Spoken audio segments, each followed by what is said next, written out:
todos nós. E que coisas interessantes elas podem trazer para a gente essa reflexão. Tá? Eu faço parte de uma associação de psicologia contextual, tá? Que reúne muita gente no mundo todo, é uma associação relativamente nova, e o que me atraiu nessa associação, na ICBS, é que ela tem um diálogo muito interessante entre psicólogos, neurocientistas e biólogos. Legal? Por acreditar que o tópico da evolução biológica é um tópico fundamental quando a gente tenta pensar o cérebro e a mente e o que é essa coisa que a gente chama cérebro, o que é essa coisa que a gente chama mente, por que essas coisas são vistas como separadas e como a gente poderia integrar elas. Ok? Então já viram que a gente vai ter uma viagem interessante, eu espero que vocês aproveitem ela. Tá? E no final a gente senta para conversar e responder perguntas. Mas primeiro vamos para os básicos. Let's go to the basics. Vamos ver coisas básicas sobre a questão da evolução. Legal? Eu estou assumindo que a minha plateia tem pessoas que não são biólogos, tá? E que conhecem evolução, mas, né, gostariam de pegar alguns básicos. Então vamos começar a compartilhar. E coisas básicas, quando a gente vai explorando todas as consequências delas, mesmo coisas básicas vão ficando muito interessantes. Então, aqui, legal, aqui está o nosso PowerPoint da nossa palestra, né? Cérebro, né? O que a teoria da evolução tem a dizer sobre você. Legal? Na verdade, a coisa incrível que quando a gente pensa sobre a evolução e o cérebro, é basicamente o próprio cérebro tentando entender a origem dele. Incrível isso, não é verdade? Quando a gente pensa nessa perspectiva. Alguns slides aqui, talvez vocês conheçam de outros cursos, mas eu espero dar uma nova leitura para eles. E tem slides novos também, certo? Aqui está o Charles Darwin, né? No final, uma foto no final da vida dele. Legal? Aqui um diagrama da Susana Herculano Rosell, que estudou a evolução de tamanhos de cérebro, então tem uma árvore filogenética de cérebros de mamíferos, você vê vários cérebros muito diferentes e muito parecidos também, se a gente vai olhar a estrutura, né? E uma forma de entender essas diferenças e essas similaridades é pensando eles como fruto de um processo de evolução que continua acontecendo. Ok? Então, vamos aqui. Lembrando, né, para quem não sabe, né, eu sou coordenador do Laboratório de Ecologia Comportamental e Psicobiologia, o LECOPSE, tá? A gente tem um projeto de extensão, de divulgação, de neurodivulgação científica, tá? E divulgação também de práticas de saúde emocional e saúde psicológica, é o projeto Neurosaúde, tá? A gente promove cursos, já promovemos cursos gratuitos, vamos promover mais cursos. Legal? E quem quiser saber desses cursos, dessas iniciativas, basta seguir a gente no nosso Instagram, o LECOPSE Lab. Perfeito? Eu coordeno, mas é uma equipe, é uma família, como a gente brinca, de pessoas, legal? Movidas por um ideal, uma vontade em comum. Então, né, para a gente pensar, isso aqui é um diagrama clássico que a gente podia usar no ensino médio. O que é evolução? O que é evolução biológica, né? Então, é um processo extremamente complexo, mas que a gente pode, de maneira simples, pensar ele sendo feito de 3 componentes. Legal? Então, por exemplo, imagina que eu experimente pensar uma hipótese, por que quando eu vou numa tronco de árvore, eu acho vários besourinhos, certo? Marrons, legal? Vivendo em cima do tronco de árvore. Já quando eu olho para outros besouros, e existem literalmente milhões de espécies, mais de 1 milhão de espécies de besouro no planeta Terra, já besouros que vivem em cima de folhas, em geral, não são marrons, eles são verdes. Como é que eu explico isso? Então, a ideia é que ocorrem mutações e nascem besourinhos de diferentes cores, legal? Isso é a variação. Essas diferentes cores, elas são herdáveis, são mutações que ocorrem no DNA deles, né? Tá vendo aqui pedacinhos de DNA. E eu tenho fatores de seleção, uma reprodução diferencial. Por exemplo, aqui um passarinho, né? um besourinho verde andando em cima de um tronco marrom, legal? Ele é facilmente percebido, ele é predado, e aí eu vou selecionando, ele tem a reprodução dele prejudicada nesse contexto, e depois de um tempo eu tenho besouros marrons vivendo aqui e besouros verdes vivendo em cima de folhas. Legal? É um processo simples, aparentemente, mas a base desse processo estaria toda a diversidade de seres vivos que ocorre no planeta Terra, inclusive a gente. Legal? E, como a gente vai ver aqui, esse processo pode ajudar a gente a entender como o nosso cérebro funciona, e mais importante para mim também, que além de pesquisador, sou um psicólogo clínico, ou tento ser, pelo menos, ok? Como a nossa saúde e adoecimento psicológico do nosso cérebro, da nossa mente, estaria ligado a esse processo aqui. Tá? Então, continuando nos básicos, né? Uma das fontes de variação são as mutações, certo? Então, mutações são... Aqui eu tenho 2 moléculas de DNA que estão se duplicando. Eu tinha uma única molécula, ela se abre, e aí vem pedacinhos dessa molécula, átomozinhos se ligam, e eu faço 2 cópias. 2 cópias que podiam, em geral, são muito parecidas, mas você pode ter pequenos erros de cópia. Esses erros de cópia são mutações. Elas ocorrem naturalmente, legal? Elas podem ser aceleradas por fatores como radiação, substâncias químicas mutagênicas, legal? Mas é basicamente uma mudança imprevisível. Uma mutação é um salto no escuro, ok? Legal? Que pode não fazer diferença nenhuma, pode funcionar bem ou pode funcionar mal, ok? Dependendo também do contexto em que ela acontece. Tá? É interessante que as nossas células, tá, têm mecanismos para tentar reduzir essa taxa de mutação. Tá? A gente tem moléculas que ficam conferindo se as cópias são bem parecidas e tentam corrigir erros. Tá? Embora a gente tenha outros processos dentro da gente, né, que estimula o surgimento de variação. Um deles, por exemplo, no caso de animais e plantas, é a reprodução sexuada. Quando você faz uma reprodução sexuada, você vai combinar o DNA do pai, da mãe, da planta e do planto, né? Em alguns organismos você tem, inclusive, mais do que 2 sexos, como tem fungos que têm 6 sexos diferentes, e aí você combina isso, e aí cria novas variações, mas aí não é por mutação, tá? É por recombinações de coisas que já existiam. Então, eu posso ter mutação ou eu posso ter sexo, recombinação como as fontes principais de variação. Ok? Mas é uma mudança imprevisível. E essa mutação, agora falando da mutação, né? Isso leva o organismo a ficar diferente. Né? Cada errozinho de cópia desse, ou cada mudança desse no DNA, gera mudanças. Com que velocidade acontece uma evolução por mutação? Vai depender do organismo, legal? Então, em organismos que se reproduzem muito rápido, que nem bactérias, isso pode ser bem rápido. Já organismos que reproduzem lentamente, como um elefante, um ser humano, né? Uma sequoia, uma árvore dessas, um jequitibá, isso pode levar muito tempo, ok? Por isso, né, isso aqui eu mostrei num dos cursos que a gente deu sobre evolução, mas vale muito a pena porque é um experimento muito interessante, né? Às vezes a gente tem dificuldade de perceber a evolução acontecendo, mas é possível você criar experimentos para ver a evolução acontecendo em tempo real, principalmente se você trabalha com seres que se reproduzem rápido, como é o caso de bactérias. Então, esse aqui é um experimento famoso, legal, em que a pessoa construiu uma placa, uma cultura de bactérias gigantesca, uma placa de bactéria, legal? Com 1,20 m por 60 centímetros. Imagina, um aquário de bactérias, mas ele é bem rasinho, legal? Desse tamanho. Ele foi coberto de agar-agar, de meio de cultura de bactéria, legal?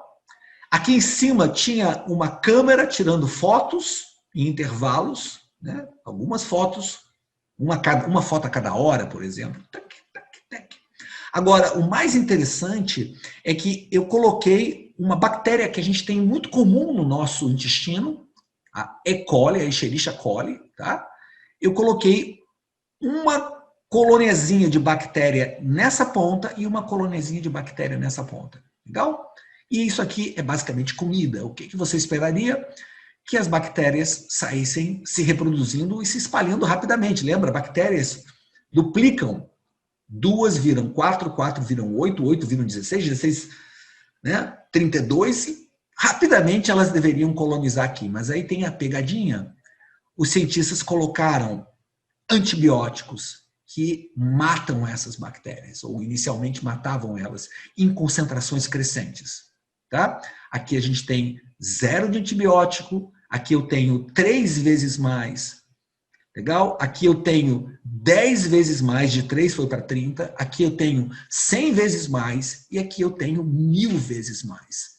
Legal? Para essas bactérias selvagens, 3 já é suficiente de antibiótico, é suficiente para matar ela, de timetrofrim. Legal? 3 unidades disso já mata elas. Imagina 3.000.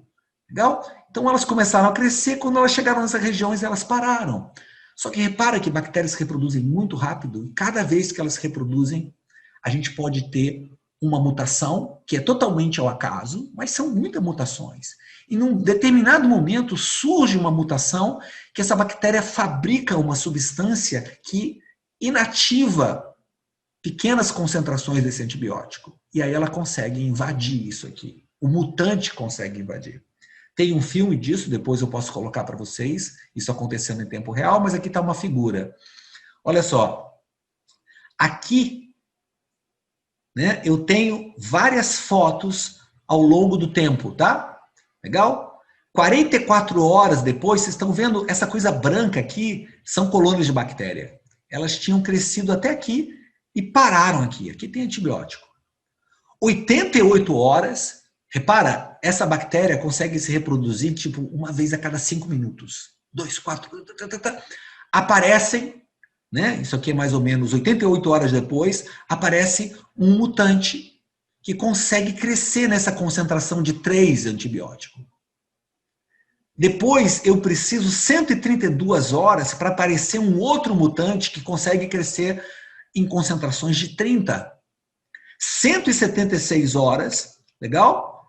Um mutante que consegue crescer na concentração de 300. E 264 horas, mais ou menos 10 dias, 11 dias depois, eu tenho mutantes que conseguem crescer com 3.000 de concentração de veneno para a bactéria, que é um antibiótico. Isso é de um lado da placa, mas isso aqui aconteceu nas duas placas.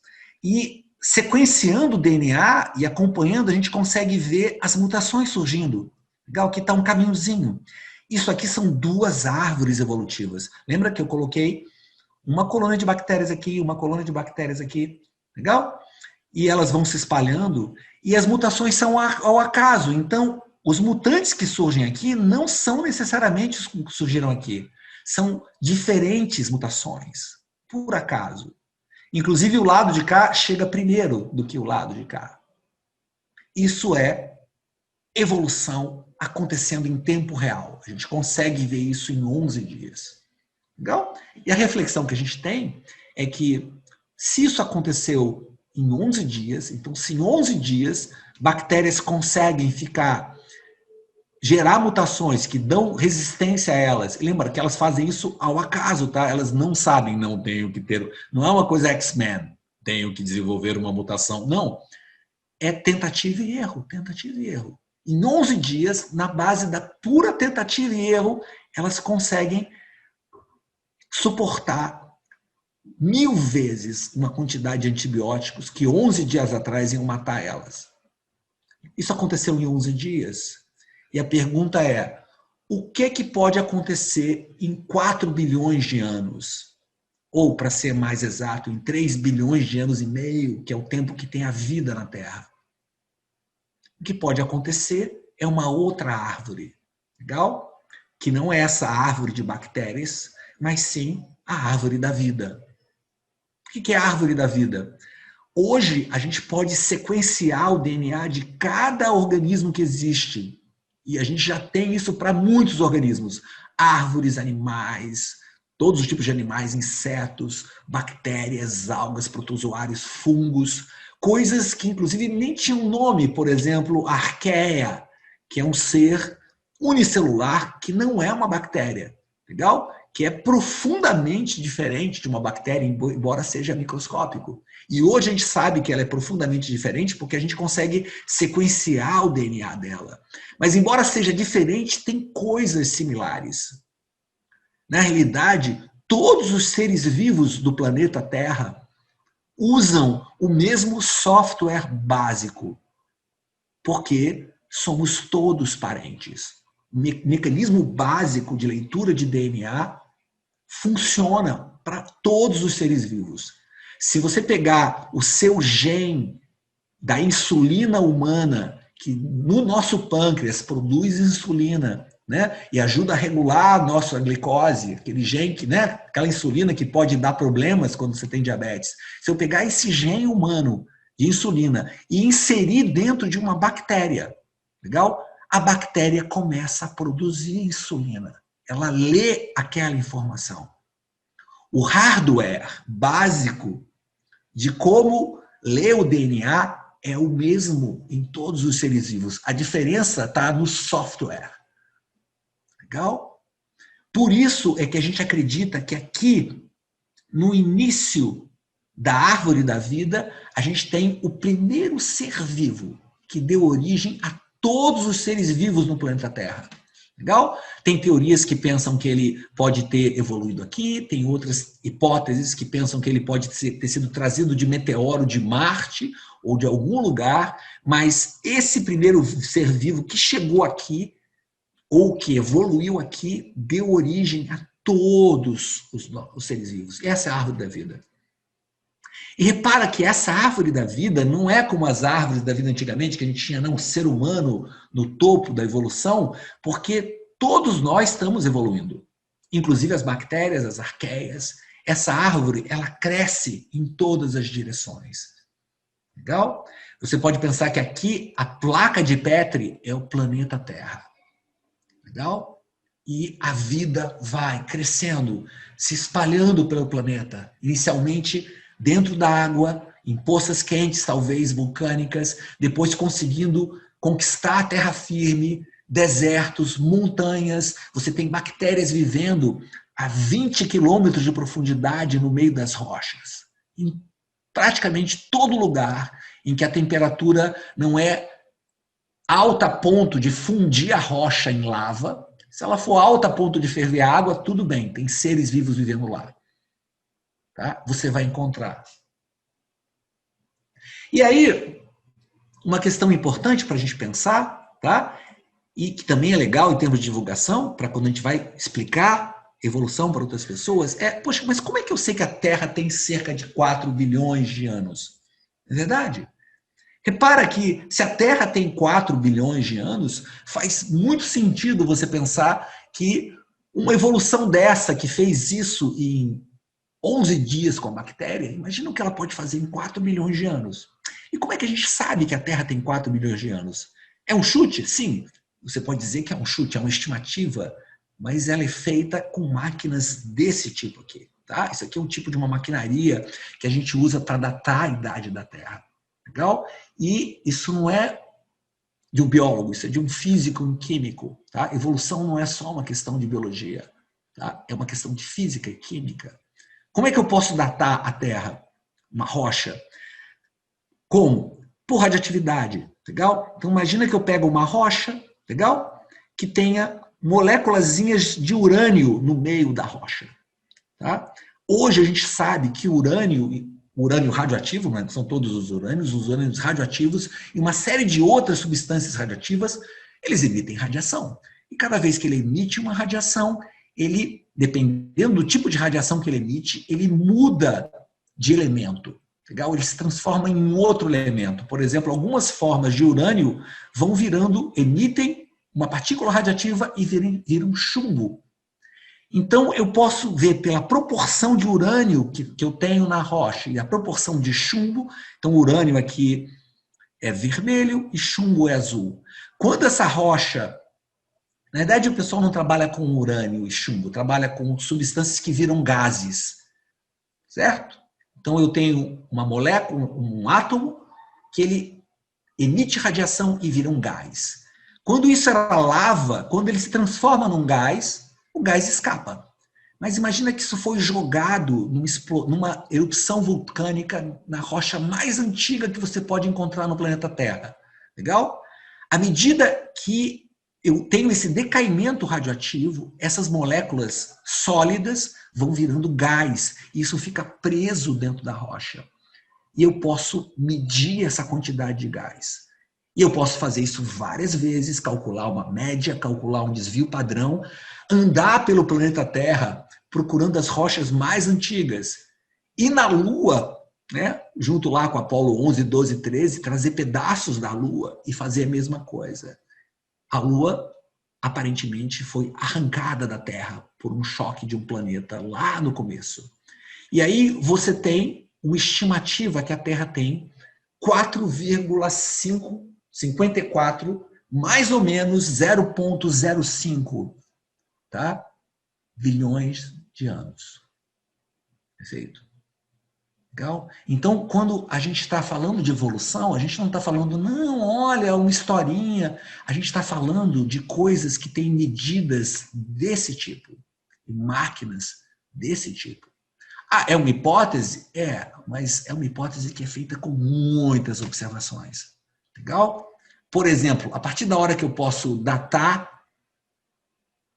as rochas, eu posso olhar nas rochas mais antigas. O que eu encontro de ser vivo? Se você pegar uma rocha de 4 bilhões de anos, né, aquela primeira rocha, quando a Terra se esfriou, e você procurar fósseis, você não acha fósseis nenhum, não tem nenhum ser vivo lá.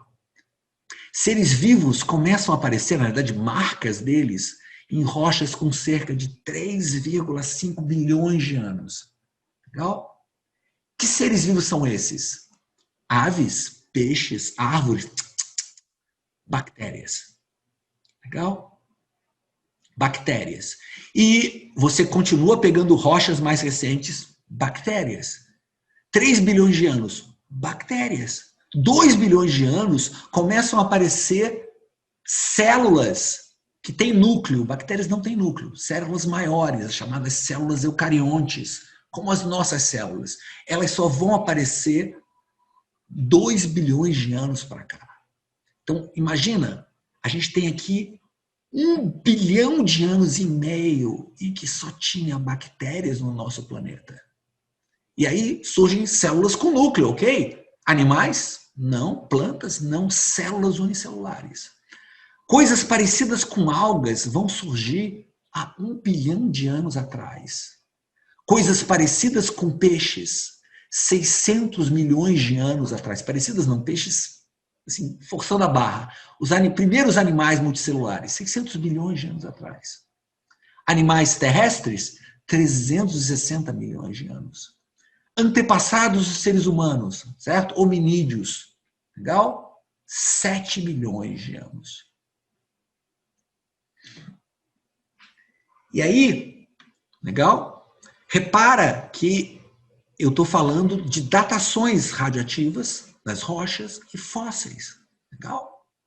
Concorda que eu posso pensar em muitas explicações, mas fica muito interessante você pensar na hipótese de que essas coisas foram evoluindo e que a evolução é muito lenta. Principalmente quando eu penso numa evolução que vai dar origem a seres complexos, tá? Não é assim. Mas a Terra tem tempo suficiente, tá? A Terra é velha o suficiente para uma montanha do tamanho do Himalaia levantar 1 centímetro por dia, chegar a 8 quilômetros de altura, ser corroída pela chuva até virar areia, e isso acontecer várias vezes. Entende que é uma escala de tempo que o nosso senso comum não consegue pegar, que a gente precisa de medidas de radioatividade para começar a ter uma ideia do que está acontecendo, e a gente precisa de medidas de DNA para ver que Essa bactériazinha aqui, de 3 bilhões de anos atrás, tem a mesma maquinaria básica de DNA que nós. E ela continua evoluindo, tá? Porque não só evoluindo, né? Por exemplo, e evoluindo em diferentes caminhos. Isso também é interessante a gente pensar. Por exemplo, eu tenho aqui um peixe, eu tenho aqui um polvo, legal? Dois animais multicelulares, quer dizer que eles surgiram ontem, de 600 milhões de anos para agora. Eles nadam, eles caçam, eles têm olhos, mas eles fazem isso de maneira muito diferente. Muito diferente. Esse peixe usa barbatanas para nadar, esse polvo tem um sistema de propulsão a jato, totalmente diferente. O cérebro desse peixe está concentrado aqui, o cérebro desse polvo se espalha pelo tentáculo dele. Dentro dos tentáculos você tem gânglios, né? Se você, né, o pessoal que trabalha com polvos coloca que cada tentáculo do polvo é um cérebro, junto com o gânglio principal. É um animal extremamente inteligente, legal? Hoje a gente já tem indícios disso, mas que tem um sistema nervoso muito diferente do peixe, legal? A evolução foi criando formas diferentes, né, de resolver o problema de sobreviver. Mas esses são animais. É importante a gente lembrar que as bactérias também evoluem, estão evoluindo, nem a gente viu ali com os antibióticos. Legal? Só que elas evoluem em diferentes formas de ser bactérias. E os peixes, diferentes formas de ser peixes, eles continuam evoluindo também. E os polvos, e os seres humanos, e as árvores. Pronto. Né? Com isso, a gente colocou os basics. O que eu queria começar a pensar com vocês é, né? Ok, e aí? Como a gente pode... O que o cérebro da gente hoje tem a ver com a nossa evolução? Eu vou voltar para essa foto aqui para a gente refletir uma questão muito interessante. Quanto tempo demorou para surgir os primeiros animais? Muito tempo, muito tempo. Legal? Se um alien tivesse passado pelo planeta Terra, por acaso, em algum momento da história do planeta Terra, ele teria olhado, olha, é interessante esse planeta, promissor, mas só tem bactérias. Tem bactérias. Ele passava de novo, provavelmente só tem bactérias. O que torna tão difícil o surgimento de animais com cérebro, com sistema nervoso? Né? E aí tem várias hipóteses por isso. Como eu falei para vocês, né, eu vou levar vocês para uma viagem filosófica. Não sei se vocês já ouviram falar, existe uma coisa chamada paradoxo de Fermi. O paradoxo de Fermi é uma reflexão sobre a vida inteligente no universo. Aparentemente, os aliens são difíceis de serem vistos. Legal? A gente agora já tem antenas de rádio, legal? Olhando para todos os lados do universo, e a gente não captou ainda nenhuma mensagem de nenhum alien, nenhum programa de televisão alien, nada. Claro, os aliens podem estar se escondendo da gente. Esse é o paradoxo de Fermi. Por que a gente não encontrou eles? E aí tem várias hipóteses. Agora agora realmente eu estou no mundo das hipóteses. Não estou falando de nada como medir o tamanho, a idade da Terra ou ver fósseis. Agora eu estou especulando, aviso, estou especulando. Eu não, né? O pessoal que pensa o paradoxo de Fermi. Por que é tão difícil de achar vida inteligente? Uma hipótese, ela se esconde, né? Os aliens estão naquela coisa, não, a gente quer deixar a Terra evoluir, né? Sem interferir, uma coisa bem Star Trek, né? Sem interferir com eles. Tá? A outra possibilidade é que talvez vida inteligente seja algo extremamente raro. Cérebros, que nem os nossos cérebros, os cérebros dos polvos, os cérebros dos golfinhos, qualquer tipo de cérebro seja algo extremamente raro. Por quê? Aí também tem hipóteses. Uma das hipóteses, né, essa é bem pessimista, mas pode ser a verdade, é que assim que uma civilização chega num estágio da civilização humana, de tecnologia, ela rapidamente se destrói, né? Aquela coisa bem assim, né? Aquela coisa que a gente sente nos dias que a gente está bem deprimido, não, a humanidade. Pode ser, pode ser. Uma outra possibilidade é que isso é um chamado filtro. a ideia de que o filtro para a evolução da inteligência se encontra depois, no futuro. Em breve, o ser humano vai fazer besteira, não só o ser humano, mas praticamente todas as inteligências, todos os cérebros complexos que surgem na galáxia, paft, se autodestroem. Então, o filtro está aqui. Uma outra possibilidade é que o filtro está aqui. A gente não sabe o que vai acontecer no futuro. Realmente, a humanidade pode se destruir no ano que vem, ou daqui a 1 milhão de anos, ou daqui a 1 bilhão de anos. A gente não sabe, é o futuro, né? Agora, a gente percebe que existe com certeza um filtro atrás da gente. Legal? Do surgimento do primeiro ser vivo para o surgimento do primeiro animal com um rudimento de um sistema nervoso, tá? Eu estou falando assim, aquele sistema nervosinho mais básico que você pode imaginar.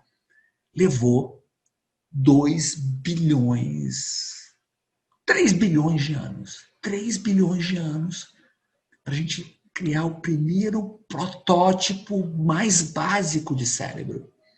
E depois que ele aparece, em 600 milhões de anos, a gente tem a gente tem Einstein.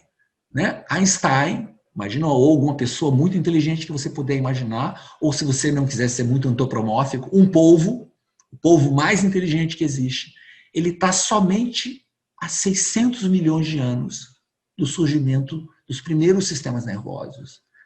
Mas esses sistemas nervosos do surgimento da vida, eles estão há 3 bilhões de anos. Tem um filtro aqui. O que é difícil?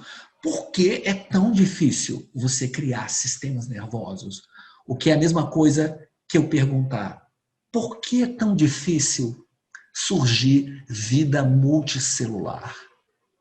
Para eu ter um sistema nervoso, eu tenho que ter células, eu tenho que ter tecido nervoso e eu tenho que ter vida multicelular. E, aparentemente, vida multicelular é muito difícil. Legal? Porque, primeiro, eu tenho que conseguir passar de uma célula sem núcleo, uma célula sem mitocôndrias, uma célula que tem uma capacidade muito limitada de gerar energia, células muito pequenininhas, as bactérias, para uma célula eucariótica, uma célula com núcleo, uma célula com bactéria, com mitocôndrias, uma célula que é muitas vezes maior do que uma célula bacteriana. Né? Não sei se vocês têm essa ideia, mas dentro da gente, dentro de mim, dentro de vocês, tem células de seres humanos e tem bactérias. Tem bactérias, por exemplo, vivendo lá no meu intestino. Inclusive, muitas delas são úteis, fabricam vitaminas, equilibram a minha biota interna. Agora, o interessante é que tem mais células de bactérias dentro da gente do que células de seres humanos. Por que isso?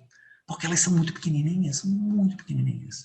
O que é muito interessante, elas se reproduzem muito rapidamente, ocupam um pouco espaço, mas não dá para pensar, não, que a gente consiga imaginar células de bactéria criando neurônios, criando um cérebro, que é algo que tem uma demanda energética absurda. Isso só vai ser possível quando eu crio essas células eucarióticas. Legal? E por que isso é tão difícil? E porque depois ainda parece ser mais difícil, porque não mais, mas quase tão difícil, eu tenho aqui 1 bilhão de anos para essas células se juntarem para fazer o primeiro animal, o primeiro protótipozinho de um sistema nervoso com alguns gângliozinhos. Legal? Esse é o problema e a viagem filosófica que a gente vai pensar aqui hoje. O que a evolução nos fala sobre os nossos cérebros? Por que levou 3 bilhões de anos para a gente estar aqui conversando sobre isso? Sendo que a maior parte desses 3 bilhões de anos, que é muito tempo, foi com bactérias. Depois, 1 bilhão de anos com células com núcleo. E vida multicelular, 600 milhões de anos. Que é muito tempo também, tá, gente? 600 milhões de anos dá para vários Everestes subirem lentamente e serem erodidos. Mas é pouco tempo comparado com a imensidão. Qual é esse filtro? Legal? E aí eu vou propor para vocês, é claro, uma hipótese. Uma hipótese que o filtro mais difícil para o surgimento do nosso cérebro é o filtro da cooperação. Legal? É o filtro da cooperação. Os seres vivos, né, a partir da hora que eles começam a surgir no nosso planeta, eles começam a se reproduzir, eles começam a consumir recursos, ok? E quando os recursos se tornam escassos, eles começam a disputar recursos. Surge a competição. Depois começam a surgir organismos maiores que começam a devorar os menores. Legal? Para conseguir recursos. Surge a predação. Só que não é a predação nem a competição, pelo menos não diretamente, que leva aos nossos cérebros. É quando acontecem eventos, que são eventos muito raros na história da vida, em que os seres vivos começam a trabalhar juntos. O primeiro grande evento desse, e a gente vai voltar para cá, a gente vai voltar para essa imagenzinha, vai surgir aqui. Tá? As hipóteses atuais para o surgimento da primeira célula com núcleo e mitocôndrias, tá? Vai surgir quando, repara, né?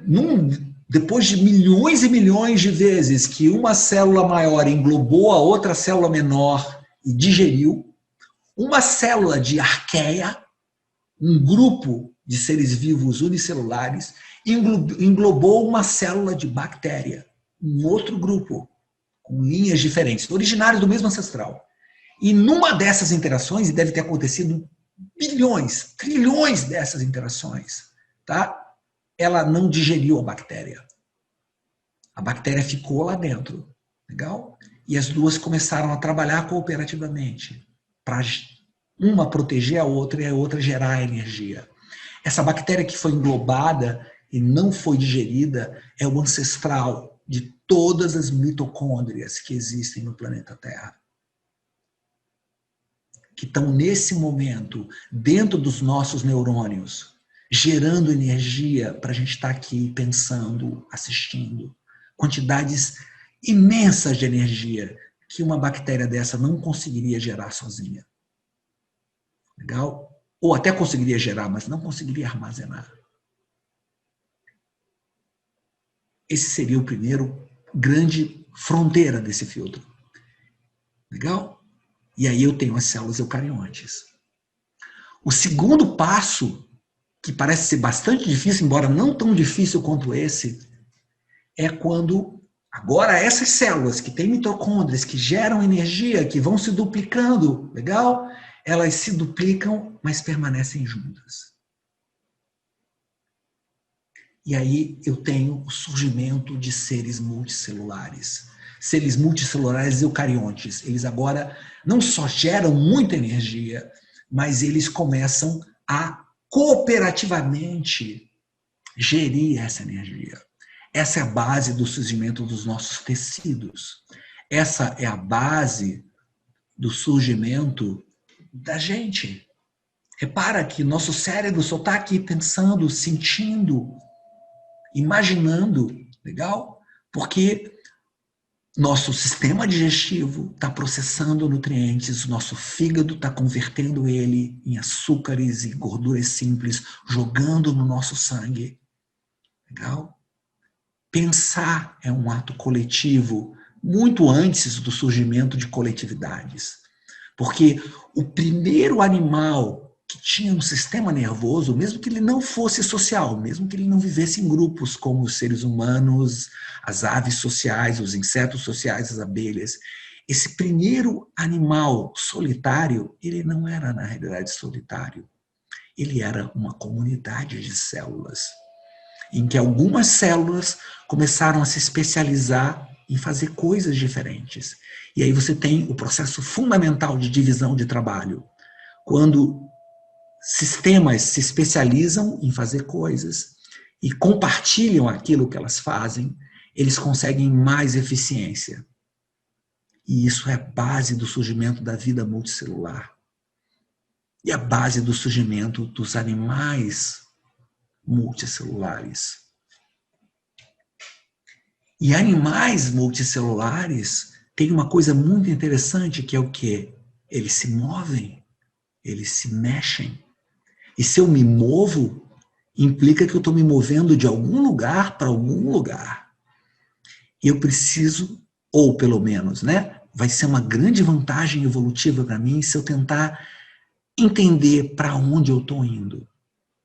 E aí você começa a ter uma seleção de mutações de órgãos de sentido, de visão, de cheiro, de gosto, e um sistema de células para processar isso.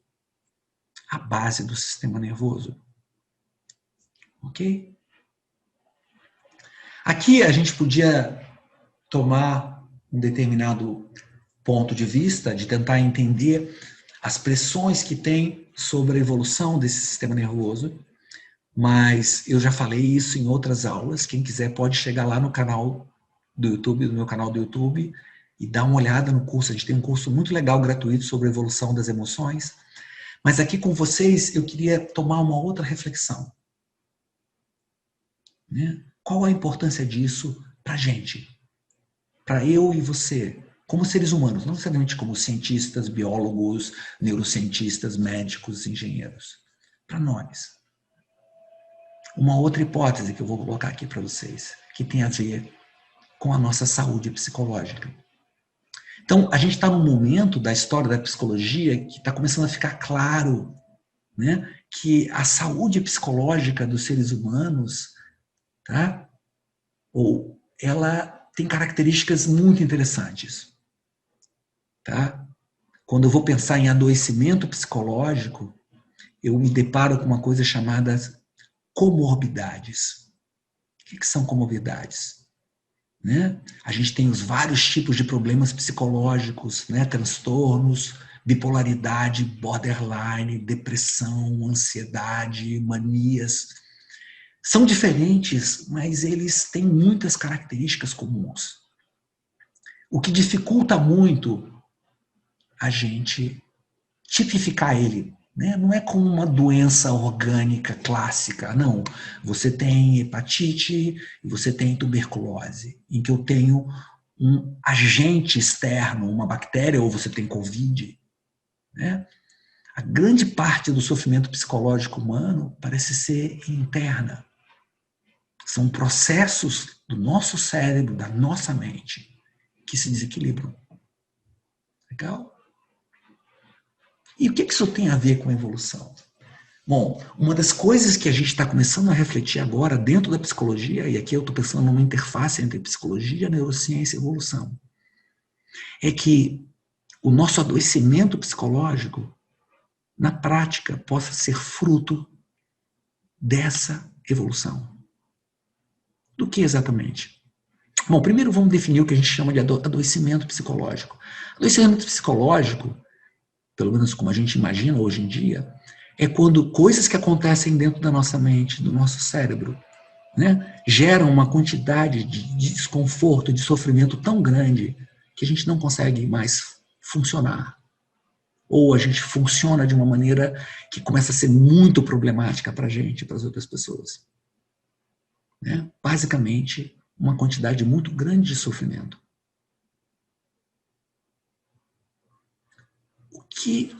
Como evoluiu o sofrimento? Essa é uma pergunta muito interessante e muito importante.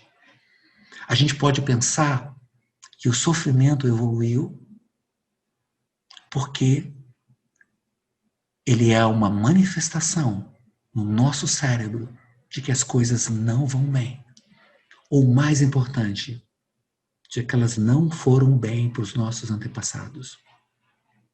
O outro lado disso, que é o lado gostoso dessa história, que podia estar ficando um pouco, né, pesado, é a felicidade humana, a satisfação humana, a realização humana, a sensação de que, cara, que coisa legal. A gente sente isso como algo muito legal, muito mágico, muito fascinante, porque provavelmente, para os nossos antepassados, isso ajudou eles a sobreviverem. Legal? E quanto mais algo ajudou nossos antepassados a sobreviver, mais a gente tende a experimentar isso hoje em dia como algo legal. Uma vida que faz sentido. E quanto mais algo trouxe perigo para os nossos antepassados, a gente vai experimentar isso hoje em dia, no nosso mundo tecnológico, como angústia, falta de sentido, sofrimento psicológico. E o que isso tem a ver com a evolução, além de ter sido selecionado? Legal? A ideia de que a cooperação e a competição, esses processos que são fundamentais para a gente entender a história da vida do nosso planeta, estão por trás dos nossos processos psicológicos fundamentais. Por quê?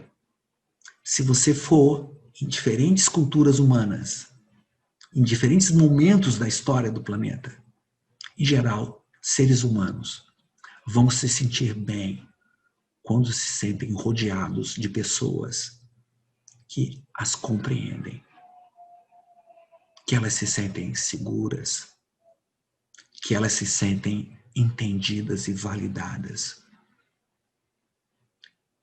Não importa a língua que for, não importa a religião ou a ideologia que for, seres humanos gostam de se sentir compreendidos. E, se você olhar na maior parte do que a gente chama de adoecimento psicológico, existe uma sensação fundamental de que duas possibilidades. Ninguém me entende. Eu não faço parte de um grupo de pessoas que me entendem. Ou até eu faço parte, mas esse não sou o verdadeiro eu. Eu estou representando algo para fazer parte. Isso não é fazer parte de verdade. O que eu quero deixar aqui, no final dessa nossa hora de conversa, é a ideia de que o que tem por trás do adoecimento e do florescimento humano é quando a gente consegue fazer o mesmo passo fundamental que ocorreu na história evolutiva do planeta Terra. Nós conseguimos construir laços de cooperação com as pessoas em torno da gente. Laços verdadeiros de cooperação.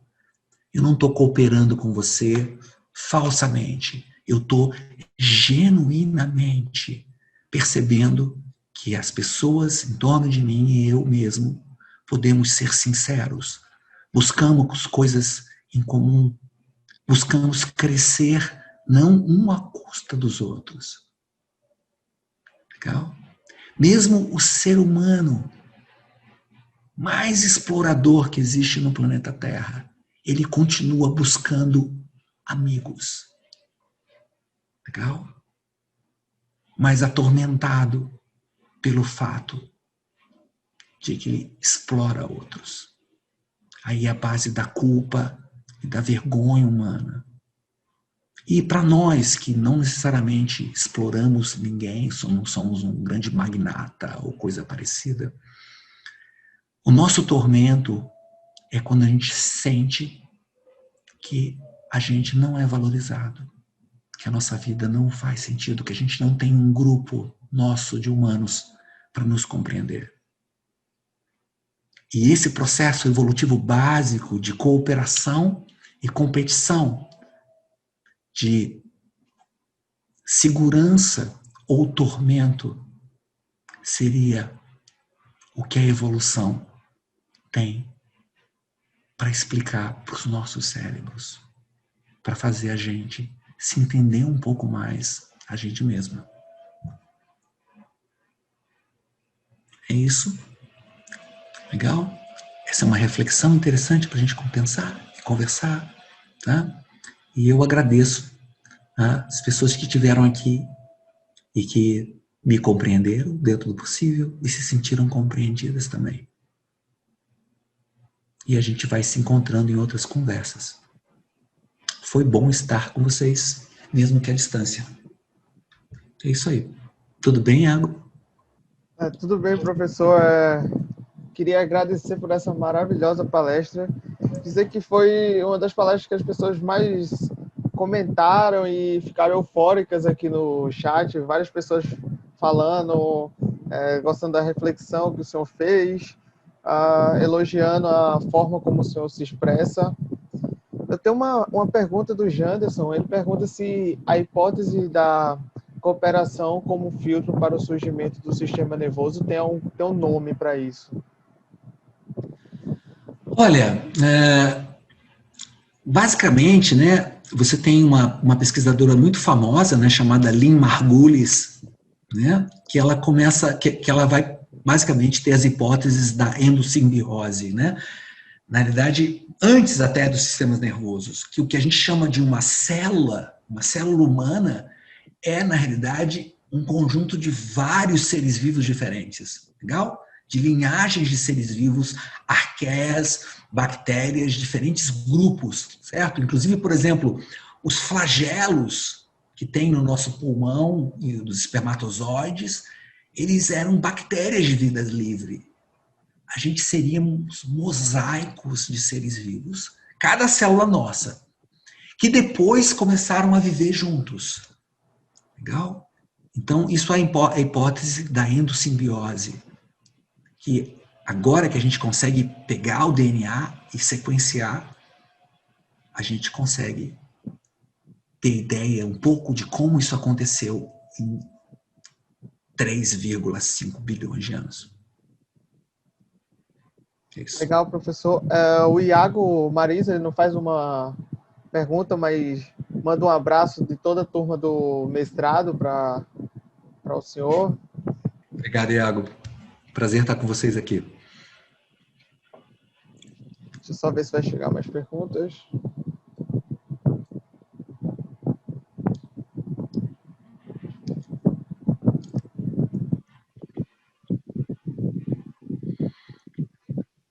Estou vendo o pessoal aqui agradecer. Obrigado. Isso, tem bastante gente aqui no chat, tá agradecendo, mandando um abraço. Né? Janderson, a tua pergunta não ficou muito clara. Se tu quiser refazê-la e me enviar. Deixa eu ver aqui também outras coisas. Mas é isso, né? Algumas pessoas que estão aqui já me acompanham. Tá? Ah, tá.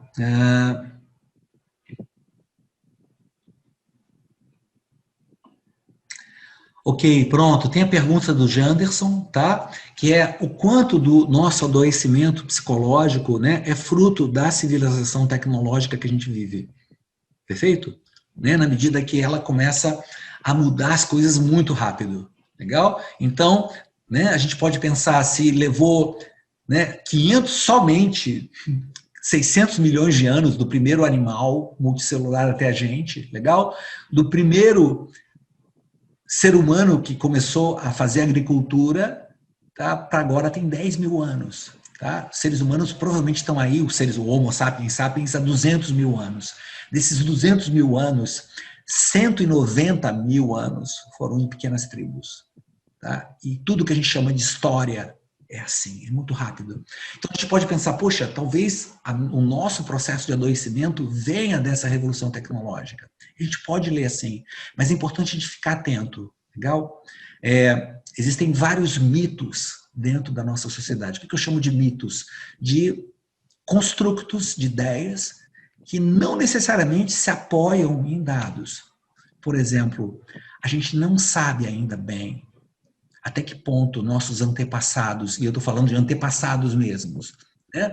Os Homo sapiens sapiens de 30 mil anos atrás, até que ponto eles eram mais ou menos felizes do que a gente, porque é um assunto extremamente político, tá, gente? Então é muito difícil fazer ciência com política, vocês estão percebendo isso, né?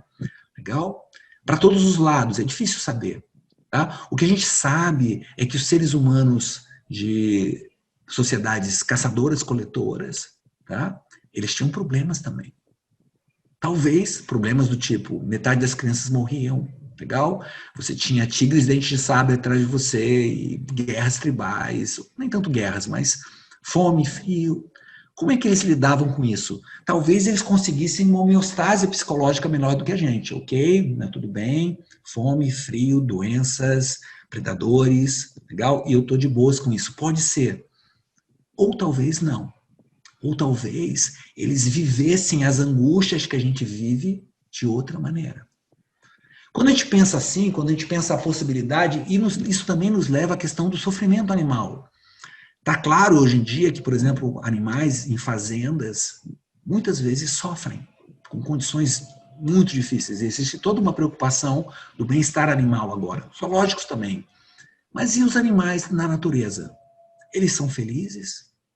Legal? Se eu imaginar a natureza como algo perfeito, sim, eles devem ser felizes porque a natureza é perfeita. Mas e se a natureza está evoluindo também? Legal? Quando a gente pensa numa natureza em evolução, a gente pode pensar que os animais também têm dilemas, vamos dizer assim, têm emoções difíceis, têm conflitos, claro que não com linguagem. Isso, por um lado, é chato, porque a gente fala que droga, quer dizer então que, né, isso não começou com a civilização, isso é mais antigo. Mas, por outro lado, eu acho interessante pensar assim, porque se a gente é somente uma das milhões de espécies que evoluíram no planeta Terra, será que a gente tem um monopólio da infelicidade ou um monopólio da felicidade? Será que nós somos melhores, piores, mais felizes, menos felizes? Ou simplesmente nós somos o que nós somos? Um dos milhões de jeitos de ser. Já nesse gancho aí que o senhor comentou, é o Gabriel dos Santos Félix, ele pergunta a emoção apareceu na evolução como um processo de preservação da vida. Sim, pronto. Então, as hipóteses que a gente tem para a evolução das emoções é que as emoções, elas são o principal mecanismo de motivação dos seres vivos. Ok? Né? Isso é uma outra palestra, mas a gente pode pensar qual a diferença de um ser humano ou de um animal para um robô. Imagina que eu faça um robô com patas, que se mova, que tenha olhos fotoelétricos, legal? O problema é que um robô, como a gente conhece ele hoje, ele precisa ser programado em termos de motivações. Eu até posso fazer uma inteligência artificial que crie coisas, mas sou eu que digo, olha, você vai inventar música. Um animal, ele cria a própria motivação dele. E esse processo de se automotivar seriam as emoções. Tá? E a gente pode pensar que as emoções que a gente sente hoje são sistemas de motivação que ajudaram nossos ancestrais a sobreviver. E por aí vai, isso dá uma outra palestra. Obrigado pela pergunta. Já finalizando, a Évila Dantas, ela pergunta a importância do fogo e da agricultura para a evolução do cérebro humano. Pronto. E aí também a gente tem várias hipóteses. Por exemplo, também um momento crucial, né, é o momento em que o cérebro humano começa a crescer muito rapidamente em relação ao tamanho do corpo. Legal? Então, existem animais com cérebros maiores, mamíferos, né? Um cachalote tem um cérebro bem grande, bem maior que o nosso. Mas em relação ao tamanho do nosso corpo, né, nós temos um cérebro absurdamente grande. O que faz esse crescimento do cérebro? E aí tem várias hipóteses. Uma das hipóteses é a hipótese do fogo. Né? A Susana Rosel, ela trabalha com essa hipótese, a ideia de que, né, se eu pegasse um chimpanzé e colocasse, simplificando bastante, eu pegasse um chimpanzé e colocasse um cérebro humano chimpanzé, vivendo uma vida de chimpanzé, ele morreria de fome. Ele não conseguiria a quantidade de calorias necessárias para manter o cérebro vivo. Cara, um cérebro, tá, tem muitas mitocôndrias e gasta muita energia. Tá certo? Então, o cérebro humano só consegue se expandir sem matar o resto do corpo quando eu consigo ter calorias extras. E essas calorias extras viriam com o fogo. Com o fogo, eu consigo pegar comidas muito difíceis de digerir, em que talvez eu vá gastar mais energia digerindo a comida do que as calorias que ela vai me fornecer, e agora eu quebro isso com o fogo. E aí eu tenho acesso a calorias, tá? Seria a segunda grande revolução energética depois do surgimento de mitocôndrias, dentro dessa hipótese, o fogo. E com a agricultura, além disso, e a pecuária, você consegue pegar partes de ecossistemas do nosso planeta e converter esses ecossistemas em geradores de energia para cérebros humanos. O que permite toda a tecnologia, a arte, a poesia, a música, né? Por que existe um Beethoven, um Bach, né? Um Bob Marley? Porque tem partes do nosso planeta produzindo energia para essas pessoas comporem músicas. Só que é claro que isso também gera um problema, porque se eu transformo o planeta todo num grande plantação, o que acontece com os seres vivos que não sejam as vacas, o milho, né? E se essas vacas e milho começam a produzir gases estufas, e aí você tem todo o dilema, tá? Mas esse dilema não é um dilema somente dos seres humanos, tá? Quando surgiram as primeiras algas que faziam fotossíntese, elas começaram a liberar oxigênio. Só que o oxigênio era veneno, tá? E aí você teve a primeira grande crise ambiental desse ponto de vista, surgiu há 1 bilhão de anos atrás. E a origem disso, que foi muito traumático, inclusive isso podia ter colapsado o clima, né? Uma das coisas que a gente pode pensar por que a vida inteligente é tão rara, é talvez porque a vida ela muda os planetas em que ela está. E tem muitas formas disso dar errado, como a gente está percebendo agora. Bom, professor, o senhor está lendo a mensagem aqui no chat? Tô lendo aqui, tem uma da Amanda, não é isso? Ou tem alguma antes da Amanda, Isso. que eu não li? Isso. Pode ler essa aí, a gente... Posso? Depois dessa. Pronto, né? Depois a gente pode conversar. A gente vai estar começando um outro curso agora em outubro, gratuito, sobre mindfulness e neurociências. Já estou fazendo propaganda. Mas hoje, para terminar, hoje em dia a ansiedade patológica é um grande problema de saúde pública. Entretanto, a ansiedade e as reações de defesa no geral foram evolutivamente conservadas para nos fazer sobreviver. Como você acha que lidamos com essa problemática? Acha que estamos evoluindo devagarzinho em relação a essas reações? Pronto, e aí a gente tem várias hipóteses. Uma hipótese que pode fazer todo sentido é que a ansiedade se tornou mais patológica ultimamente, né? A gente tem aquela hipótese da zebra e do leão, que nos nossos antepassados, na verdade, a gente tinha estressores que eram agudos, não eram crônicos, ok? Então, que nem tá a zebra, o leão corre atrás da zebra, ela entra em ansiedade, ela entra em estresse, ela sai fugindo do leão. E aí tem duas possibilidades. Ou ela vai ser comida pelo leão, acabou a ansiedade, mas de uma maneira bem desagradável para a zebra, ou ela escapou do leão e aí passou a ansiedade. Nesse sentido, a ansiedade crônica, né, seria algo do mundo moderno. Outra possibilidade que a gente pode pensar também, eu gosto sempre de pensar, eu acho que um bom cientista tem que ter mais de uma hipótese. Mais de duas, pelo menos, ou até três não faz mal nenhum. A gente pode pensar que no passado, legal? Que as zebras sentem ansiedade crônica, dependendo de situações em que elas ficam. Okay? Elas podem ficar em situações difíceis, em interações com outras zebras. Zebras são animais sociais. Existem estudos mostrando que em animais sociais, na natureza, às vezes eles desenvolvem altos níveis de cortisol. Ok?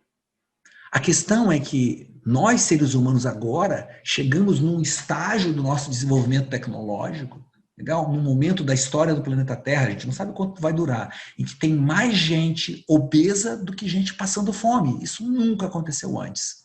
Então a gente chegou a um ponto que a gente tem energia, né, suficiente para falar, não, olha só, eu não quero simplesmente não passar fome. Passar fome é muito mal. Eu também não quero ter ansiedade crônica. O que é muito legal também, porque a ansiedade crônica, ela suga a gente. Tá? Ela, no momento atual, ansiedade e depressão são dos principais processos que fazem os seres humanos não viverem uma vida produtiva, criativa. Legal? Que é o que todo ser humano, e eu acredito, né? Todo ser vivo, consciente, se tivesse linguagem, almejaria isso. E a gente está, só para fechar essa palestra, no momento da história da ciência que a gente pode pensar como proporcionar isso para os seres humanos, uma vida com menos ansiedade, e para os outros animais também. Como a gente pode ter uma vida que seja legal para toda a biosfera. Esse é o desafio para vocês da nova geração. Valeu, gente. Obrigado, professor. Agradeço em nome de todos os organizadores, de todos os coordenadores. Alguns estavam aqui, o Iago, a Lídia estava aqui, o Cristiano também.